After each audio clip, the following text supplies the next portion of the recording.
بسم اللہ الرحمن الرحیم نحمدہ ونصلی علی رسولہ الکریم اما بعد 31 دسمبر کو جب رات کے 12 بجتے ہیں تو ہمارے ہاں نیو ایئر نائٹ کے نام سے جو آتش بازی کی جاتی ہے، جو ہوائی فائرنگ کی جاتی ہے، جو رقص و سرور کی محفلیں سجائی جاتی ہیں، جو لوگوں کو تنگ کیا جاتا ہے، پیسوں کا ضیاع کیا جاتا ہے، ہمارے نوجوان جس طرح روڈوں پر موٹر سائیکلیں بھگاتے ہوئے نظر آتے ہیں، ولیاں مارتے ہوئے نظر آتے ہیں، موٹر سائیکل سے سائلنسر نکال کر، اور نہ جانے کیا کچھ کیا جاتا ہے اس رات، اور در حقیقت اس کو نام دیا جاتا ہے خوشی کا کہ نئے سال کی خوشی ہے، اس لیے یہ سب کچھ کیا جا رہا ہے۔ پہلی بات تو یہ ہے کہ نیا سال انسان کے لیے کوئی خوشی کا موقع نہیں ہے۔ وہ اس لیے خوشی کا موقع نہیں کہ انسان کی زندگی کم ہوتی جا رہی ہے، برف کی طرح پگھلتی جا رہی ہے، اور برف جوں جوں پگھلتی جاتی ہے وہ برف پھر نہیں رہتی، پھر وہ پانی بن جاتا ہے۔ انسان کی زندگی ختم ہوتی جا رہی ہے، تو یہ زندگی جب ختم ہو جائے گی، حضرت حسن بصری رحمہ اللہ کا قول ہے، یا ابن آدم انما انت ایام فاذا ذهب یوم ذهب بعضک، کہ اے ابن آدم تو دنوں کا نام ہے، جب تیرا ایک دن گیا اس کا مطلب تیرا کچھ حصہ جا چکا۔ تو سال کے اختتام پر گویا ہماری زندگی کا ایک حصہ ختم ہو چکا، ہم قبر سے قریب ہو چکے۔ یہ اپنے احتساب کا موقع ہے کہ انسان احتساب کرے کہ پچھلے پورے سال میں نے اپنی کاروباری زندگی میں کیا غلطیاں کی، میں نے معاشرتی زندگی میں کیا غلطیاں کی، میں نے اخلاقی لحاظ سے کیا غلطیاں کی، عبادات میں کیا غلطیاں کی، کس کس کا میں نے حق دبایا، کس کے ساتھ میں نے ظلم کیا، کب میں نے ڈیوٹی میں کوتاہی کی، کب میں نے تنخواہ پوری لی ہے، کام کم کیا ہے، کہاں کہاں میں نے ناجائز کام کیا۔ ان ساری چیزوں کا احتساب کرنے کے بعد آئندہ کے لیے، مستقبل کے لیے کوئی لائحہ عمل، کوئی پلاننگ، کوئی منصوبہ سازی کی جائے۔ حضرت عمر رضی اللہ تعالیٰ عنہ کا قول ہے، حاسبوا قبل ان تحاسبوا، کہ اپنا احتساب کرو قبل اس کے کہ تمہارا احتساب کیا جائے۔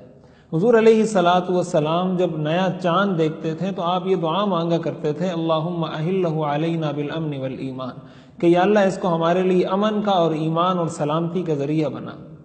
ہم جب اپنے سال کے آغاز میں وہ حرکتیں کریں، وہ گناہ کریں جو شریعت میں عام حالات میں بھی ممنوع ہیں، اور ہم ایک ایسے موقع پر وہ کام کریں کہ ہم ایک نئے سال میں قدم رکھ رہے ہیں، تو ایسے موقع پر یہ اس بات کی غمازی کرتا ہے کہ در حقیقت ہم اپنے اس سال کو بے برکت بنانا چاہتے ہیں۔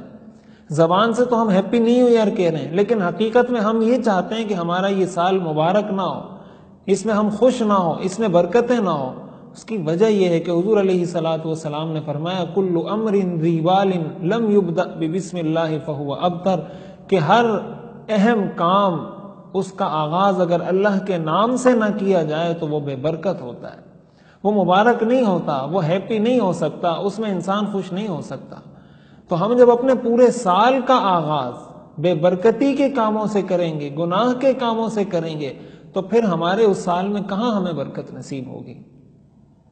ہونا تو یہ چاہیے کہ ہم اس رات کو اللہ کی عبادت کریں،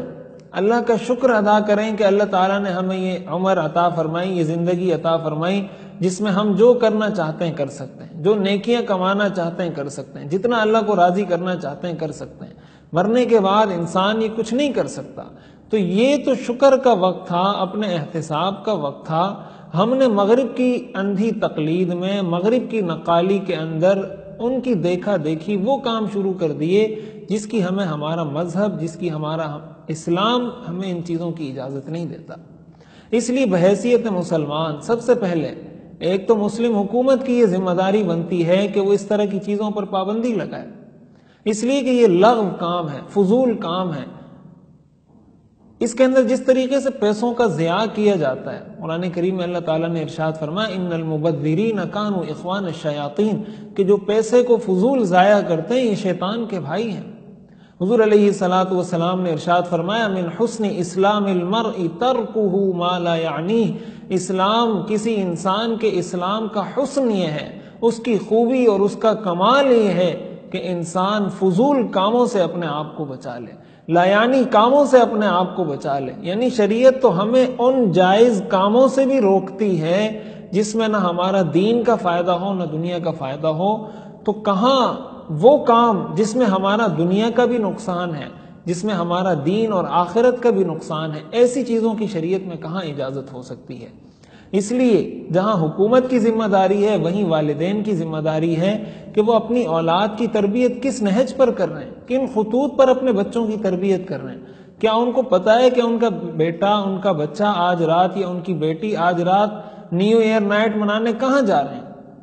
وہ کیا کر رہے ہیں، وہ باہر کیا حرکتیں کریں گے؟ مومنین کی تو یہ صفت ذکر کی گئی ہے اذا مروا باللغو مروا کراما، کہ جب اس طرح کی فضول حرکتیں ہوتے ہوئے دیکھتے ہیں، اس طرح کی کسی جگہ سے گزرتے ہیں تو خاموشی سے سر جھکا کر شرافت کے ساتھ وہاں سے گزر جاتے ہیں۔ ہمارے ہاں تو باقاعدہ اس کے لیے اہتمام کیا جاتا ہے، باقاعدہ اس کے لیے وقت نکالا جاتا ہے اور اس کو اپنی تفریح کا ایک لازمی حصہ سمجھا جاتا ہے۔ ظاہر ہے یہ کسی بھی طرح ایک مسلمان کی شایان شان نہیں۔ ایک طرف اگر ہم دیکھیں امت مسلمہ کے حالات کو کہ امت مسلمہ کن حالات سے دوچار ہے، کس کس طریقے سے امت مسلمہ کو ستایا جا رہا ہے۔ اب حال ہی کے اندر القدس کا مسئلہ آیا، شام کا مسئلہ ہے، فلسطین کا مسئلہ، برما کا مسئلہ، پوری دنیا کے اندر مسلمانوں کو پیسا جا رہا ہے۔ ہمارے دشمن کفار وہ مسلمانوں کے خلاف سازشوں میں مصروف ہیں اور ہمارے نوجوان لہو و لعب کے اندر، رقص و سرور کے اندر، گانا بجانے کے اندر، ڈانس پارٹیوں کے اندر مشغول ہیں۔ ہونا تو یہ چاہیے تھا کہ ہم اس کے لیے اچھے طریقے سے علم حاصل کرتے، اچھے طریقے سے اپنے آپ کو ٹیکنالوجی سے، جدید آلات سے آراستہ کر کے اپنے آپ کو مقابلے کے لیے تیار کرتے، لیکن یہ چیزیں ہمارے ہاں ناپید ہو چکی ہیں۔ یہ چیزیں خال ہی کہیں نظر آتی ہیں۔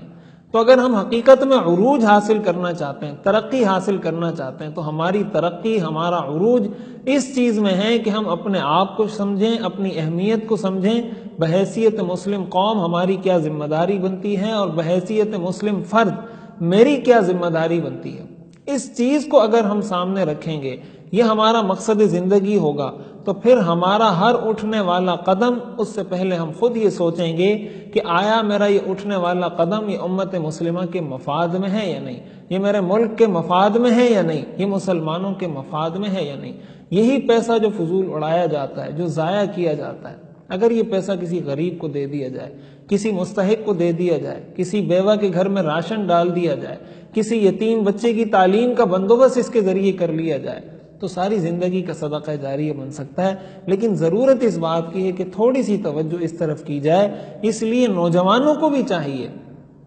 کہ اسلام نے تفریح کے جو جائز مواقع فراہم کیے ہیں، جو جائز طریقے بتائے ہیں، اس طریقے سے تفریح کی جائے۔ جن چیزوں سے اللہ ناراض ہوتے ہیں، جو اللہ کی ناراضگی کا سبب ہیں، جب ہم اپنے سال کے آغاز میں یہ ساری غلطیاں کریں گے اور پھر ہماری زندگی میں بے برکتی آئے گی، تو پھر نتیجے کے طور پر کیا ہوتا ہے کہ ہم اپنی زندگی میں دوسروں کو بلیم کرنا شروع کرتے ہیں۔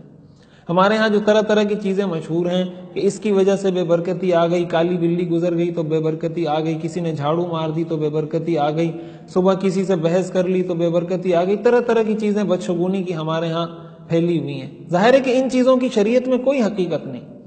لیکن اس بات کی حقیقت ہے کہ اگر آپ نے اپنے کام کا آغاز اللہ کی ناراضگی سے کیا، بے برکتی کے کام سے کیا، اللہ کے نام سے نہیں کیا، تو اب آپ کی زندگی میں، سال میں، دن میں، مہینے میں